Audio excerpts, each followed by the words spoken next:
Shape your career at KMCH and Dr. NGP Institutions, Coimbatore. Admissions open. Mad Rabbit, India's finest audio wearable brand, starting at 999. ஒரு 37 வயசுல ஒரு 57 வயசு அப்பா மாதிரி நடிச்சிருப்பேன்.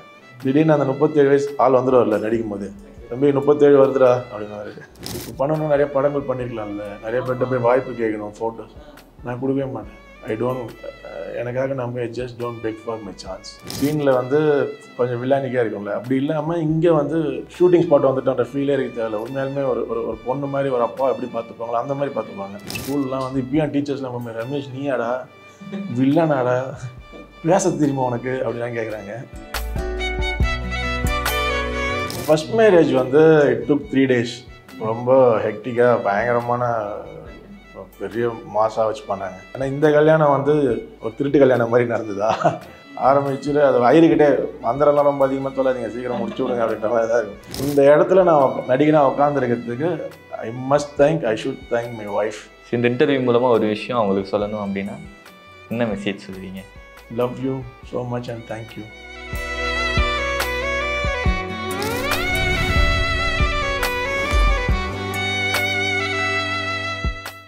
வணக்கம் சார். வணக்கம். ஸோ ஃபஸ்ட்டு மகாநதி அப்படின்ற ஒரு சீரியல் இன்றைக்கி விஜய் டிவியில் ரொம்ப சூப்பராக டாப்பில் இருக்கக்கூடிய ஒரு சீரியல். ஸோ அதுக்கு கிடச்சிட்டு இருக்கக்கூடிய ஒரு ரெஸ்பான்ஸ், உங்களுக்கு வர ரெகக்னைசேஷனெல்லாம் எப்படி இருக்குது சார்? சூப்பராக இருக்குது, ரொம்ப எக்ஸலண்ட்டாக இருக்குது. எங்கே வெளில போனாலும் பசுபதி பசுபதி அப்படின்னு கூப்பிட்றாங்க.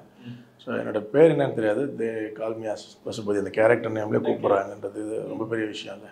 ஆனால் நீங்கள் இனிஷியல் ஸ்டேஜஸ்லேருந்து இந்த ஆஃபீஸில் ஆரம்பிச்சதுன்னு நினைக்கிறேன் சார் உங்களோட பயணம். அதுக்கப்புறம் இப்போ மகாநதி வரைக்கும் எல்லாமே நெகட்டிவ் ரோலாகவே சூஸ் பண்ணிட்டு இருக்கீங்களே சார், எதனால? ஸோ நமக்கு உங்களுக்கு வில்லத்தனம் பண்ணுறதுக்கு உங்களுக்கு பிடிக்குமா இல்லை எதனால்? ஆக்சுவலாக வில்லத்தனம் பண்ணுறதுக்கு உண்மையுமே பிடிக்கும், ஆனால் நம்ம அதை சூஸ் பண்ணுறதில்ல, நம்மளும் அவங்க சூஸ் பண்ணுறாங்க அந்த கேரக்டருக்கு, அதுதான் பண்ணுறோம். நம்ம சூஸ் பண்ணுற அளவுக்கு இன்னும் வரல நம்ம. பட் யாருக்கு தேவையோ அவங்க நம்மளை வந்து அந்த நெகட்டிவ் ரோலுக்கு சூஸ் பண்ணுறாங்க. வில்லனாக பண்ணும்போது தான் சார் கொஞ்சம் பயமாக இருக்கும். ஏன்னா மற்ற ஆர்டிஸ்டெல்லாம் வெளியே போனால் பாராட்டுவாங்க, ஆனால் நம்ம போகும்போது மட்டும் நீ ஏன் அப்படி பண்ண, நீ அவங்கள அப்படி பண்ணியிருக்க கூடாதுல்ல அப்படின்ற மாதிரிலாம் நிறையா திட்டுவாங்க. ஸோ அப்படி ஏதாவது நடந்திருக்கா சார், ஏதாவது ஒரு மூமெண்ட்? ஆமாம், நம்ம பண்ண எல்லா கேரக்டர்லையுமே அவங்க கேட்குறது, ஏன் அந்த புள்ளைய டார்ச்சர் பண்ணுறீங்க, ஏன் அது பண்ணுறீங்க, நீங்கள் காவேரியை பேசாமல் விட்டுருக்கலாம்ல, ஆஃபீஸில் வந்து ராஜியை விட்டுருக்கலாம்ல, அப்புறம் ராஜாராணியில் பார்க்கும்போது சார் சரவணனை விட்டுருங்க சார், ஏன் சார் இப்படி பண்ணுறீங்க.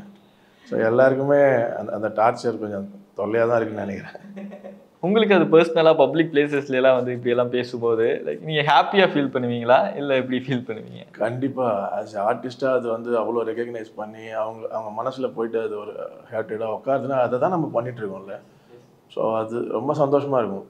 ஸ்க்ரீனில் பார்க்கும்போது சம்திங் ஒரு மேஜிக், ஒரு பவர் உங்ககிட்ட வந்து இருக்குது சார், அந்த வில்லன் ரோல் பண்ணும்போதெல்லாம். அப்படியா? ஆமாம். ஆனால் இப்போ இன்டர்வியூவில் பேசும்போது கொஞ்சம் செட்டிலாக பேசுகிறீங்க, பட் ஸ்க்ரீனில் பார்க்கும்போது அந்த ஒரு பவர் இருக்கல. லைக் இது எப்படி சார் நீங்கள் அடாப்ட் பண்ணிப்பீங்க? ஸோ டேக்குன்னு வரும்போது லைக் டோட்டலாக மாறுறீங்கல்ல, சேஞ்ச் ஆகுறீங்கல்ல, ஸோ இதுக்கு என்ன மாதிரி விஷயங்களெல்லாம் நீங்கள் பண்ணுவீங்க? இல்லை, இதில் நம்ம எதுவுமே பண்ணுறதில்ல. நம்மளை இயக்குற அந்த இயக்குனர் வந்து நமக்குள்ளே போடுற அந்த இன்புட் தான். இந்த கேரக்டர் இப்படி தான் வரப்போகுது, இந்த மீட்டரில் இருக்க போது இப்படி தான் நீ ரியாக்ட் பண்ண போகிற, இந்த பண்ணால் இதுக்கு மேலே போச்சுன்னா இல்லை அது அவ்வளோ மீட்டர் வேணாம், கீழே இருந்தாலும் ரொம்ப கம்மியாக இருக்குது அப்படின்னு நமக்கு ஒரு மீட்டர் செட் பண்ணுறாங்கல்ல.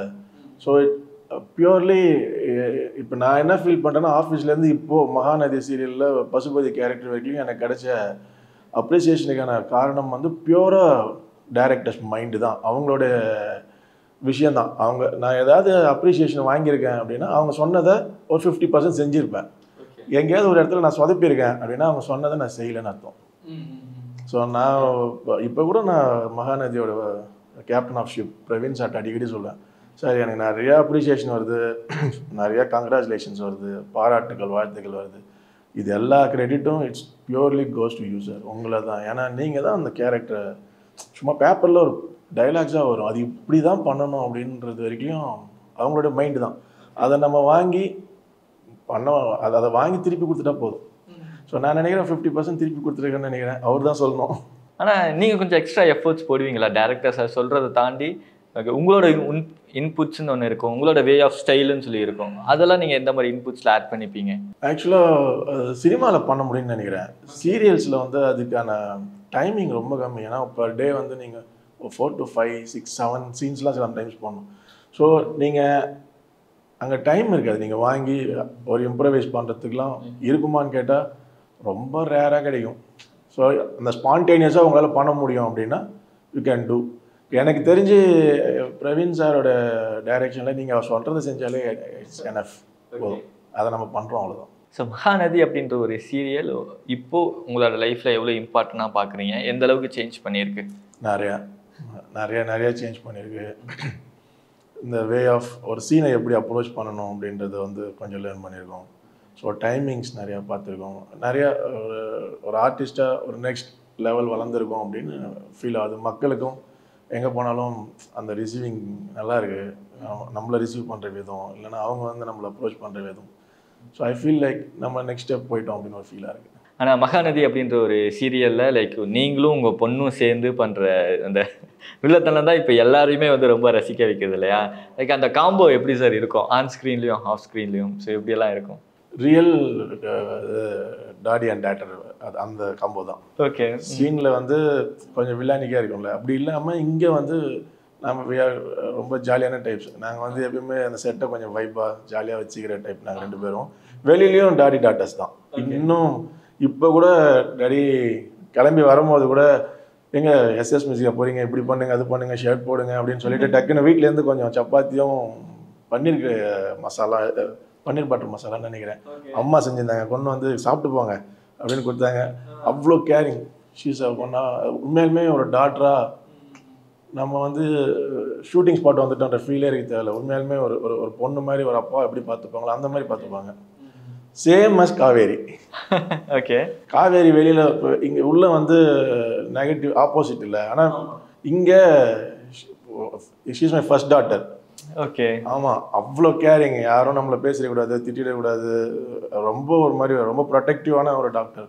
வா வேறு மாதிரி. உண்மையாலுமே இந்த மாதிரி ஒரு 2 டாக்டர்ஸ் பெறத்துக்கு வந்து நான் இந்த மகாநதி சீரியலுக்கும் அந்த செட்டுக்கும் ஐ ஜஸ்ட் தேங்க்யூ. ஏன்னா வீட்டுக்கு போனதுக்கப்புறமும் இந்த அம்மா கிட்ட பேசுவாங்க, பசங்கிட்ட பேசுவாங்க. உண்மையாலுமே அக்கா பேசுகிறேன்டா, என்னடா வாங்கடா போங்கடா, இப்படி தான் இருக்கும். உண்மையாலுமே ஒரு ஃபேமிலி பாண்டிங் மாதிரி தான் இருக்கும். இது ராகினி கேரக்டரும் காவேரி கேரக்டரும் வந்து ஒரு அப்பாவாக தான் பார்ப்பாங்க. நானும் உள்ளதான். ரியல் லைஃப்லேயும் அந்த வில்லத்தனம்லாம் பண்ணுவீங்களா சார்? இல்லை, அப்படி பண்ண முடியாது. அது பிடிக்காது நமக்கு. மகாநதியில் இப்போ தான் உங்கள் பொண்ணோட அந்த கல்யாண சீக்வன்ஸ் எல்லாம் வந்து வேறு முடிஞ்சிருக்கு. லைக் அந்த சீக்வன்ஸ் பற்றி சொல்லுங்கள் சார். அது எவ்வளோ நாள் டேக் போச்சு, லைக் அது எப்படி மேக்கிங் வைஸ் எப்படி இருந்துச்சு, அதை பற்றி எல்லாம் ஷேர் பண்ணுங்கள். ஆக்சுவலாக ஃபர்ஸ்ட் மேரேஜ் வந்து இட் டுக் 3 days. ரொம்ப ஹெக்டிக்காக பயங்கரமான பெரிய மாசாக வச்சு பண்ணாங்க. செகண்ட் மேரேஜ் வந்து உங்களுக்கு தெரியும், கடத்தி அந்த பிள்ளைய ஒரு மாதிரி ஒரு காவேரியை போய் கடத்தி வச்சு கொடைக்கானலில் போய் அது பயங்கரமாக, அதுவும் ஒரு கிட்டத்தட்ட ஒரு 2 days பயங்கர ஹெக்டிக்காக நிறையா சீன்ஸ் போச்சு. ஆனால் இந்த கல்யாணம் வந்து கொஞ்சம் ஒரு திருட்டு கல்யாணம் மாதிரி நடந்ததா. ஸோ இதுக்கான டேஸ் வந்து 1 day தான், ஷூட்டே 1 day தான், டக்குன்னு முடிஞ்சு ஆரம்பிச்சுட்டு அது வயிறுக்கிட்டே மந்திரம்லாம் ரொம்ப அதிகமாக சொல்லாதீங்க, சீக்கிரம் முடிச்சு விடுங்க அப்படின்ற மாதிரி தான் இருக்கும். அதனால் எனக்கு தெரிஞ்சு 2 சீன் தான், அது 2 சீன்ஸில் கல்யாணமே முடிஞ்சிருச்சு. ஏன்னா இதுக்கப்புறம் தான் உங்கள் பொண்ணு அவங்க வீட்டுக்குள்ளே காலடி எடுத்து வைக்க போகிறாங்க. அதுக்கப்புறம் எப்படி இருக்கும் சார் சீரியல்? கண்டிப்பாக இது நமக்கு தெரியாது. நானும் வெயிட்டிங், இன்னும் எப்படி கொண்டு போக போகிறாங்கன்னு தெரியலையே. Just waiting. அந்த ட்விஸ்ட் அண்ட் டர்ன்ஸ் தான் நாங்கள் எதிர்பார்த்து காத்துக்கிட்டு இருக்கோம். ஸோ கதையில் நிறையா திருப்பங்கள் எல்லாம் ஏற்படக்கூடிய ஒரு வாய்ப்பு இருக்கா? கண்டிப்பாக. ஆமாம், வில்லியும் ஹீரோயினும் ஒரே வீட்டில் இருக்காங்கன்னா நிறையா ஹாப்பனிங்ஸ் இருக்கணும்ல. இல்லை, ஒரே இடத்துல வெளியிலேருந்து பண்ணிட்டு இருந்தாங்க, இப்போ வீட்டுக்குள்ளே வந்திருக்காங்க. ஸோ நிறையா ஹாப்பனிங் கண்டிப்பாக இருக்கணும். I am also expecting. Coming to serial, director சார்கிட்ட இருந்து வர இன்புட்ஸை நீங்கள் எப்படி ரிசீவ் பண்ணிவிட்டு அதை அப்படியே நீங்கள் ப்ரொஜெக்ட் பண்ணுவீங்க? நீங்கள் அவரோட ஒரு ரேப் அப் ஃபஸ்ட்டு மெயின்டைன் பண்ணணும். அவர் ஒரு சீரியலை இப்போ எப்படி அப்ரோச் பண்ணுறாருன்னு அவர்கிட்ட கொஞ்சம் டைம் எடுத்து பார்த்துட்டு அவர்கிட்ட போய் உட்காரணும். உட்காந்து அந்த சீன் பேப்பரை படிச்சுட்டு, சார் இந்த சீனில் எப்படிலாம் இருக்குது, நீங்கள் எப்படி அதை அப்ரோச் பண்ணுறீங்க, என்ன பண்ணலாம். கொடைக்கானலில் சீன்ஸ்லாம் போகும்போது உள்ளே வந்தோடனே என்ன பசு பார்த்துட்டிங்களா அப்படிங்கிற பேர். சார் ஃபஸ்ட்டேன் சார், ஆனால் அதில் ஒரு சின்ன பிட் இப்படி ஒன்று இருக்குது, எப்படி என்ன பண்ணலான்னு யோசிச்சு வச்சுருக்கீங்க அப்படின்னு. அதுவா, என்ன பண்ணலாம் அப்படின்னு. நல்ல சார், நீங்கள் கண்டிப்பாக நல்லா யோசிச்சுருப்பீங்க, சொல்லுங்கள் அப்படின்னு. இந்த மாதிரி ஒன்று பண்ணலாம் சார், இல்லை ஏற்கனவே அந்த சீனில் அப்படி பண்ணியிருக்கோம், அது அப்படி இருக்கட்டும், இது எப்படி இருக்கட்டும். ஒரு சீனுக்கும் ஒரு மாடுலேஷன் கொடுப்பார் அவர். ஓகே, அதுதான் இந்த பசுபதி கேரக்டரோட சக்ஸஸ்ன்னு ஐ ஃபெல். ஏன்னா ஒரே மீட்டரில் இருக்காது, அது ஒரு மீட்டர் இருக்கும். இது இப்படி பண்ணிக்கலாம், அதை தான் அப்படி பண்ணிட்டேன், இப்படி இதில் பண்ணிக்கலாம், இதில் இப்படி பண்ணியிருக்கோம்ல, அதில் அப்படி ஸோ உங்களுக்கு அதில் பார்த்தீங்கன்னா நிறைய வேரியேஷன்ஸ் இருக்கும். திடீர்னு பார்த்தா ரொம்ப அழுது உடஞ்சி பொண்ணு வந்து தூக்க மாட்டேங்கிற சீன்லாம் வந்து இப்போ எவ்வளோ கெத்தாக இருந்தே இங்கே எல்லாமே காலி ஆகிடணும், நீ ஃபுல்லாக பர்ஸ்ட் ஆகி. ஸோ இப்போ அவரை நீங்கள் புரிஞ்சுக்கணுன்னா கொஞ்சம் அவரோட டைம் ஸ்பெண்ட் பண்ணி அவரோட ரேப் இதில் இந்த சீரியலுக்கு அவர் என்ன மாதிரியான மைண்ட் செட் வந்திருக்கிறாருன்னு அவர்கிட்ட கொஞ்சம் பேசணும். ஸோ அது கொடைக்கானலில் நிறையா பேசியும் அவரோட அந்த ரேப் அப் எடுத்து ஸோ இந்த சீரியலை இவர் இப்படி தான் அப்ரோச் பண்ணுறாரு, இந்த கேரக்டர் இவர் இப்படி தான் அப்ரோச் பண்ணுறாரு தெரிஞ்சு. ஸோ அதுக்கு நீங்கள் you have to find time and spend time with him. That's all. So emotional scenes எல்லாம் நம்ம அழுது பஸ்ட் அவுட் ஆகிறதுக்கு வந்து கொஞ்சம் எக்ஸ்ட்ரா எஃபர்ட் போட வேண்டியது இருக்குன்னு நினைக்கிறேன். 100%. நீங்கள் அந்த மாதிரி சீன்லாம் பண்ணுறீங்கன்னா நீங்கள் கண்டிப்பாக ஹெட் தான். ஏன்னா இப்போ ஒரே சீன் கிட்டத்தட்ட ஒரு 4 பேர் இருக்கிறோம், 4 பேருக்காக நீங்கள் அழுகணும், அதே பஸ்ட் அவுட்டில் அழுகணும். ஏன்னா அதை அழுதால் தான் அவங்களுடைய ரியாக்ஷன்ஸ் வரணும் போது நீங்கள் உங்கள் க்ளோஸில் உங்கள் ஷார்ட்ஸில் உங்கள் மாஸ்டர்ஸில் பண்ணுற மாதிரி அவங்களுக்கான க்ளோஸ்லேயும் நீங்கள் ஷோல்டர்ஸில் நிற்கும் போது அவ்வளோ பர்ஸ்ட் ஆகும்போது ஒன் டே ஃபுல்லாக நீங்கள் க்ரை ஆகிட்டே இருப்பீங்க.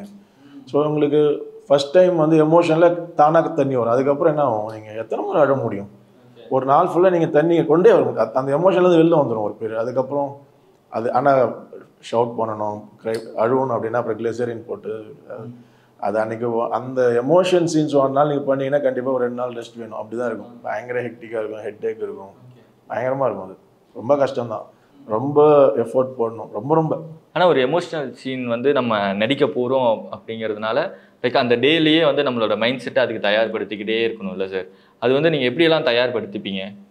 அந்த நான் வந்து எப்படி தயார்படுத்துகிறேன் அப்படின்னா அதான் நான் சொன்னேன், டைரக்டரோட பேபின்றதுனால அவர்கிட்ட உங்களோட மைண்ட் செட் வந்து வேற எங்கேயும் டைவர்ட் ஆகிடக்கூடாது. அடுத்த சீன் கொஞ்சம் எமோஷனலாக நம்ம அவர்கிட்ட போயிட்டு உட்காந்து பேசினா அவர் சொல்லிடுவார் இதை இப்படி இருக்க போது. அவர் எடுத்த உடனே வரும் வாய்ப்பே இல்லை, அது வேறு லெவலில் பண்ணுறோம், பயங்கர பர்ஸ்ட் அவுட் ஆகிடும், பசுபதி உடஞ்சிடறாரு, காலி ஆயிடுறான்டா அப்படின்னு நம்ம வந்து அந்த அதெல்லாம் காலி ஓகே அப்படின்னு நம்ம அந்த மூட் செட் பண்ணிவிடுவோம். இப்படி தான் இருக்க போகுது, அது நீங்கள் கொஞ்சம் கூட அப்படி ஆக முடியாதுன்னு சொல்லிட்டு உள்ளே அந்த ஃபீலை நீங்கள் உள்ளே கொண்டு வந்துட்டிங்கன்னா அவங்க ஃபேஸ் தானே மாறிடுது இல்லை. அதான் நிறைய பேர் திடீர்னு நீங்கள் ஒரு நாள் வரும்போது என்ன ஒரு மாதிரி இருக்குது அப்படின்னா உள்ளே ஏதோ ஃபீல் போயிட்டுருக்கு. ஸோ அந்த ஃபீலை நீங்கள் உள்ளே கொண்டு வரணும். லைக் அந்த செட்டை பற்றி சொல்லுங்கள் சார். எவ்வளோ ஜாலியாக எவ்வளோ வைபாக? One of the jolliest and vibing set நான் ஒர்க் பண்ணதில் திஸ் இஸ் த ஹையஸ்ட் வைபிங்காக இருக்கும். நீங்கள் அங்கே வந்தீங்கன்னா அங்கே வந்து ஒரு ஷூட் நடக்கிற ஃபீலே இருக்காது, எல்லாமே செம்ம ஜாலியாக இருக்கும். டைரக்டர் சாரும் அந்த ஸ்பேஸ் கொடுப்பாங்க, அவ்வளோ என்ஜாய் பண்ணலாம். நீங்கள் எப்படி சார் இந்த சீரியலுக்குள்ளே இதில் நம்ம பண்ணலாம் அப்படின்ற முடிவு எப்படி எடுத்தீங்க? இதுக்கான வாய்ப்பு உங்களுக்கு எப்படி கிடைச்சி? நம்ம முடிவு எடுக்கிறோமா? ஆமாம் சார், நம்ம ஸ்கிரிப்ட் படிக்கணும்ல. நம்ம இந்த ஆக்சுவலாக என்ன இருந்ததுன்னா நான் வந்து ராஜா ராணி பண்ணிட்டு இருக்கும்போது குத்தம்பாக்கத்தில் அதோட ஃபைனல் டே ஷூட்ஸ் போயிட்டு இருக்கும்போது இந்த மாதிரி ப்ராஜெக்ட்ஸ் பற்றி பேசிட்டு இருக்கும்போது என்ன சொன்னாங்க, ஜான் சார் வந்து ஆர்டிஸ்ட் போயிட்டுருக்காங்க. நான் இப்போ அந்த ராஜாராணி ஷூட்டுக்கு வந்திருக்கேன். வந்தோடனே ஜான் சார் என்னை பார்த்துட்டு பிரவீன்ஜி சாமின்னு கூடுவார், 2 பேர் சாமின்னு கூடுவாங்க. சாமி ஏன் நம்ம ரமேஷை வந்து ஒரு கேரக்டரில் இதில் போடக்கூடாது அப்படின்னு அப்படி பேசிட்டு இருக்கும்போது அப்புறம் குமரனோட அம்மா கேரக்டர்ல அதுக்கு ஃபர்ஸ்ட் அப்பா கேரக்டர் வச்சுருந்தாங்கன்னு நினைக்கிறேன். கும்மனோட அப்பாவை போடலாம் அப்படின்ற மாதிரி யோசிச்சாங்க. அப்புறம் அவர் தான் நம்ம கொஞ்சம் மாற்றி யோசிச்சிருக்கோம். இப்போ இவர் இந்த மாதிரி மீசை வச்சுருக்காரு, கொஞ்சம் தாடி வச்சு, இல்லைன்னா வேறு மாதிரி கொஞ்சம் சாஃப்டாக ரொம்ப சாஃப்ட் வில்லனா நம்ம ட்ரை பண்ணலாமே அப்படிலாம் யோசிச்சு அதுக்கப்புறம் பிரவீன் சாருக்கு என்ன தோணுச்சுன்னு தெரியல. திடீர்னு ஒரு நாள் புதன்கிழமை எப்பப்போ வர முடியும் அப்படின்னு கேட்டாங்க. சரி எப்போ சார் வரணும்,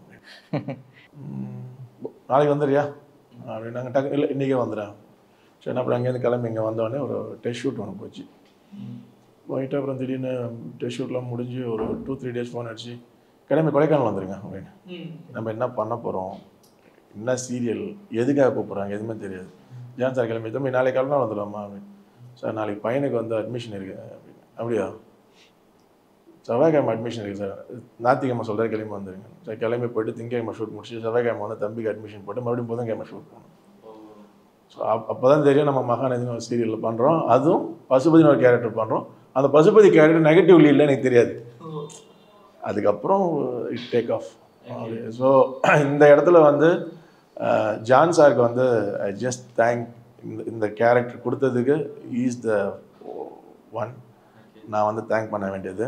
நெக்ஸ்ட்டு வந்து பிரவீன் சார், அப்புறம் ஆஸ் யூஷுவலி விஜய் டிவி, ஏன்னா அவங்க வந்து இன்னும் சொல்ல போனால் அவங்க அது மை ஹோம் மாதிரி ஆயிடுச்சு. 2013 ஆஃபீஸ் பண்ணோம் இப்போ வரைக்கும். இன்னொரு விஷயம், இந்த இடத்துல நான் நடிகனாக உட்காந்துருக்கிறதுக்கு I should thank my wife. ஏன்னா அவங்க வந்து அவங்க பண்ண சாக்ரிஃபைஸ், அவங்களும் என்னுடைய ஃபேமிலி, பசங்க, அம்மா, அப்புறம் ஒய்ஃபோட தங்கச்சி, அவங்களாம் வந்து எனக்காக பயங்கர பெரிய பேக் போன் அண்ட் பில்லர்ஸாக இருந்து, நீங்கள் போங்க நாங்கள் பார்த்துக்குறோம், ஃபேமிலியை பார்த்துக்குறோம், நீங்கள் போய் அச்சீவ் பண்ணுங்கன்னு சொல்லி என்ன வந்து ஒரு பிரெட் வின்னராக இருந்தவரை நீ வேலையை ரிசைன் பண்ணிட்டு நீங்கள் போங்கன்னு சொல்லி அவங்க ஃபேமிலியை பார்த்துக்கிட்டாங்க. ஸோ இந்த ஆப்பர்ச்சுனிட்டியாக நான் பயன்படுத்தி first and foremost thank to my wife. அவங்களால தான் இங்கே உட்காந்துருக்கிறேன். ஏன்னா நீங்கள் வந்து இதுக்கு முன்னாடி வேறு ஒரு கம்பெனியில் வேலை பார்த்துட்டு இருந்தீங்க, அதுலேயும் ஹைலி பெய்டு சேல்ரி வேறு உங்களுக்கு. ஆமாம். ஸோ அதை விட்டுட்டு நீங்கள் சினிமாவில் வந்ததே லேட்டு.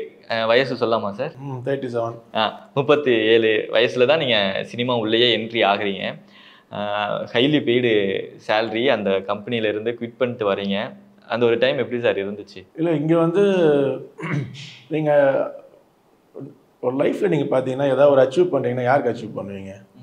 அம்மாக்காக யாரும் பெருசாக அச்சீவ் பண்ணது எனக்கு தெரியல. எல்லாருமே ஓடுறது எதுக்குன்னா அவங்க ஒய்ஃபை சாட்டிஸ்ஃபை பண்ணணும்ல. அவங்களுக்கு ஒரு நல்ல ட்ரெஸ் எடுத்து கொடுத்துடணும், அவங்க நினச்சதை வாங்கி கொடுத்தணும், அவங்க நினச்ச மாதிரி ஒரு வாழ்க்கையை கொடுத்தணும், பிள்ளைங்களுக்கு நம்ம ஒரு லைஃப் கொடுக்கணும். இதுதான் நம்மளுடைய மெயின் எய்ம். அதை நம்மளை ட்ரைவ் பண்ணுறது அவங்க தான்.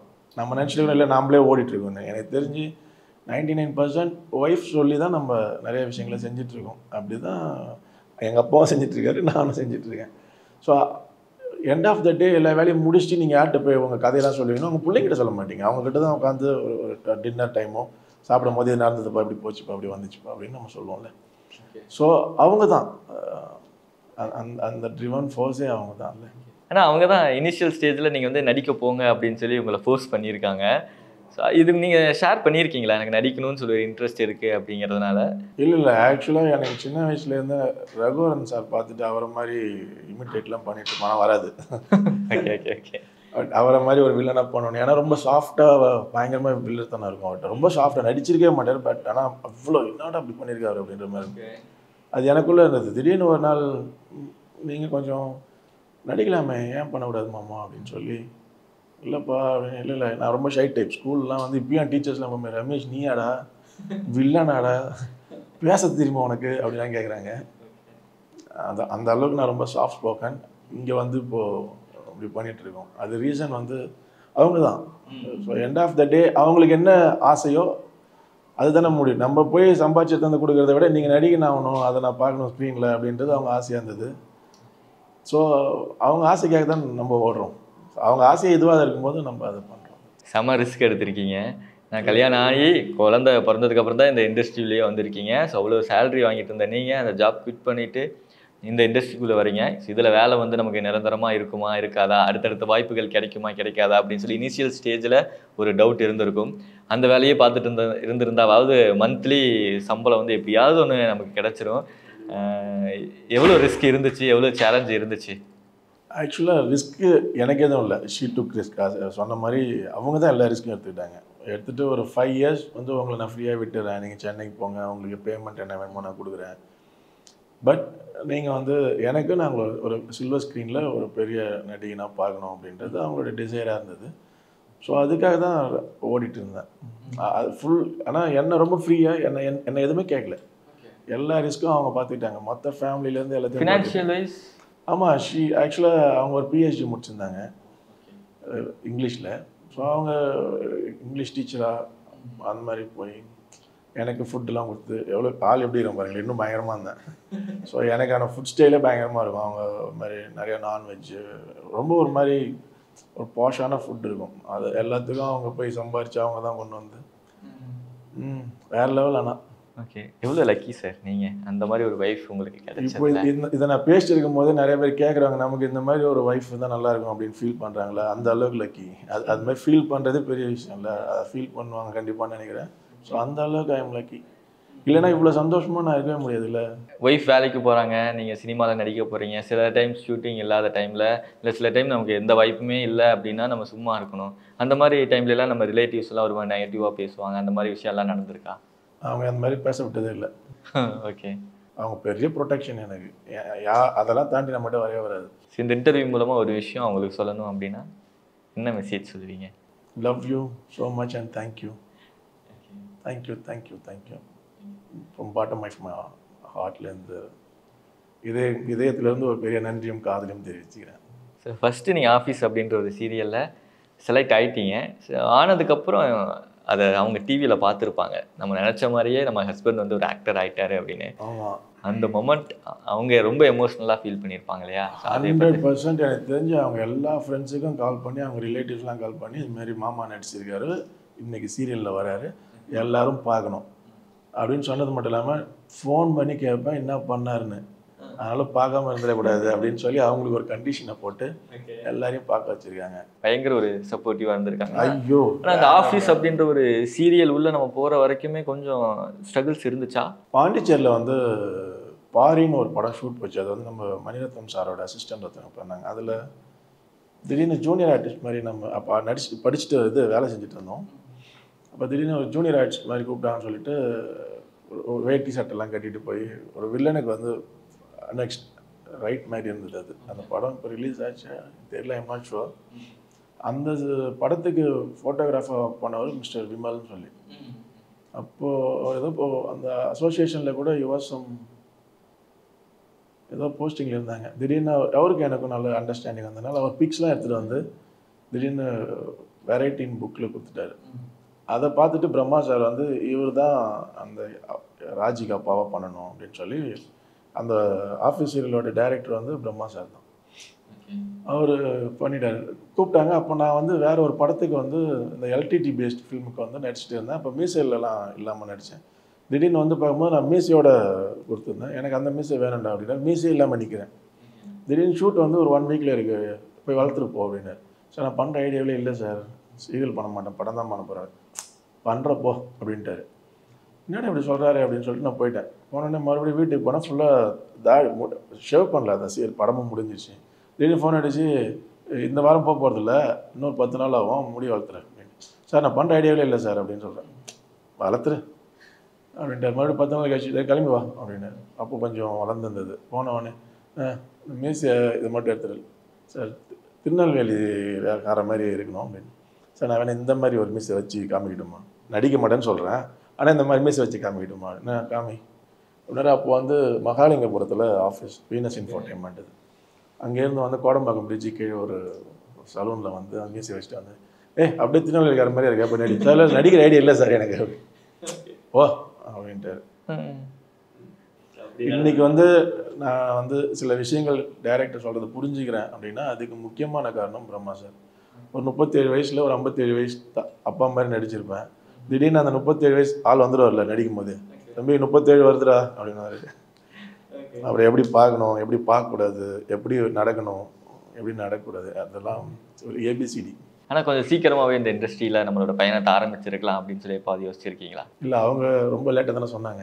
அதனால கொஞ்சம் சீக்கிரமாக சொல்லியிருந்தா இன்னும் கொஞ்சம் ஆரம்பம். ஆமாம், அவங்களோட டிசைர் தானே. எனக்கு அது பெருசாக விருப்பமானு கேட்டால் நான் ரொம்ப ஷை டைப், ஆனால் இப்படி இருந்தால் நல்லாயிருக்கும் அப்படின்னு யோசித்தேன். பட் அவங்க வந்து நீங்கள் இப்படி நடிக்க வரணும் அப்படின்றது என்னோட ஆசைன்னு அவங்க சொல்லி தான் நம்ம என்னோட ஆசை அதில் இல்லை. இருந்திருந்தால் முன்னாடியே வந்திருக்கலாம் மொத்தம். இப்பயும் அவங்களோட டிசைரை தான் ஃபுல்ஃபில் பண்ணுறேன். அவங்களோட ட்ரீம்காக தான் ரன் ஆகிட்டு இருக்கேன். இப்போ பிடிச்சிருக்குல்ல சார் ஆக்டிங் அப்படிங்கிறது? ஆமாம் பிடிச்சிருக்கு. பட் அதுக்காக நான் போய் எங்கேயும் தேடவே மாட்டேன். நீங்கள் பார்த்துருக்கீங்களான்னு தெரியல. நான் போய் இப்போ பண்ணணும்னா நிறைய படங்கள் பண்ணியிருக்கலாம்ல, நிறைய பேர்கிட்ட போய் வாய்ப்பு கேட்கணும், ஃபோட்டோஸ் நான் கொடுக்கவே மாட்டேன். எனக்காக நான் போய் just don't peg for my chance. யாராவது என்ன பார்க்குறாங்க, அவர் பர்ஃபார்ம் பண்ணுறாரு அப்படின்னு தோணுச்சுன்னா லெட் தம் கால் மீ. நான் சில விஷயங்கள் கேட்டால் தான் கிடைக்கும் அப்படிம்பாங்கல்ல. அவங்களுக்கு இந்த மாதிரி ஒரு ஆர்டிஸ்ட் தேவைன்னா அவங்க தான் தேடணும். ஒரு காலத்தில் அப்படி தான் தேடப்பட்டதான் நினைக்கிறேன். இன்றைக்கி இண்டஸ்ட்ரி எப்படி ஆகி போச்சுன்னா அங்கே நான் வளரணும் அப்படின்னு நினச்சி நான் வந்துட்டுருக்கேன். ஆனால் இண்டஸ்ட்ரி அவங்கள தேடல. இண்டஸ்ட்ரி தேடுதுன்னா கண்டிப்பாக உங்ககிட்ட வந்துடும். உங்களுக்கு பசிக்குதுன்னா நீங்கள் வந்துடுவாங்கல்ல. நான் ஃபீல் பண்ணுறேன் இந்த மாதிரி ஒரு கேரக்டருக்கான ஒரு ஆர்டிஸ்ட் தேவைன்னு எந்த டைரக்டரோ எந்த ப்ரொடக்ஷனோ ஃபீல் ஆச்சுன்னா they can ping me. I feel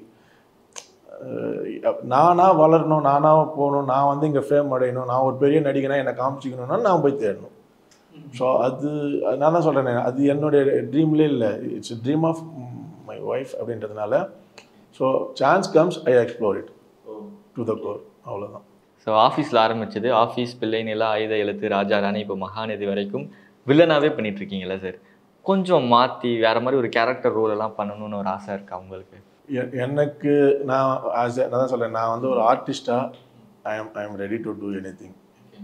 உங்கள் மைண்டில் ஏதாவது ஒன்று இருக்குது, இவர் அதுக்கு சூட் ஆவார்னு நினச்சி என்னை கூப்பிட்டு அதை நீங்கள் உங்கள் மைண்டில் இருக்கிறத எனக்குள்ளே நீங்கள் செலுத்துனீங்கன்னா என்கிட்டேருந்து அதை நீங்கள் பெற்றுக்க முடியும். இவ்வளோதான். எனக்கு ஏதாவது கேரக்டர் பண்ணணுமா, போகணுமா, வரணுமா, எனக்கு ஒரு கேரக்டர் பண்ணணும்னு கேட்டால் கொடுத்துருவாங்களா? அந்த மாதிரி ஒரு விஷயமே இல்லை. ஒரு கிரியேட்டரை ஒரு கேரக்டர் ஃபைன் பண்ணி வைக்கணும், அதில் நான் செட் ஆகனா இல்லையான்னு பார்க்கணும். அப்படி தான் வந்து ஒரு கலை இண்டஸ்ட்ரி நடந்துட்டுருக்கு. இதில் நான் போய்ட்டு இல்லை இந்த மாதிரி ஒரு கேரக்டர் நான் பண்ணணும், அதுக்காக நீங்கள் கிரியேட் பண்ணுங்கள் அப்படின்னா ஒரு கிரியேட்டரில் அது பண்ணவே முடியாது. இல்லை, கிரியேட்டருக்கு தானாக ஒதுக்கணும். அதில் இந்த மாதிரி ஒரு விஷயம் பண்ணணும்னு அவங்க தோணணும். அதில் இவர் உட்காந்தா நல்லா இருக்கும் அப்படின்னு அவங்க ஃபிக்ஸ் பண்ணணும். ஸோ எல்லாமே அவங்க கையில் இருக்குது. ஸோ ஒரு டைரக்டர் கையில் இருக்குது. நான் நினைக்கிறேன் அவங்க கண்ணில் நான் இன்னும் படலையோ இல்லைன்னா பட்டும் அவங்களுக்கு நான் தேவைப்படலையோ நான் ஃபீல் ஆகிறேன். ஸோ நான் போய் எதுக்கு தட்டி எனக்கு போடுங்க நான் ஏன் வந்து அவங்கள இன்சிஸ்ட் பண்ணணும்? So I am there in the market. உங்களுக்கு தேவைன்னா you just call me if you feel I am suit for இட்ல. ரொம்ப சூப்பராக இருந்துச்சு சார் உங்களோட கதை. உங்கள் ஒய்ஃப் எவ்வளோ சப்போர்ட்டிவாக இருந்திருக்காங்க அப்படிங்கிற விஷயம்லாம் சொன்னீங்க. ஸோ தேங்க்யூ சார், ரொம்ப நன்றி. Thank you so much. நிறைய விஷயங்கள் ஷேர் பண்ணிக்கிட்டீங்க. நன்றி sir. Thank you so much. Thank you. Shape your career at KMCH and Dr. NGP Institutions, Coimbatore. Admissions open. Mad Rapid, India's finest audio wearable brand, starting at 999.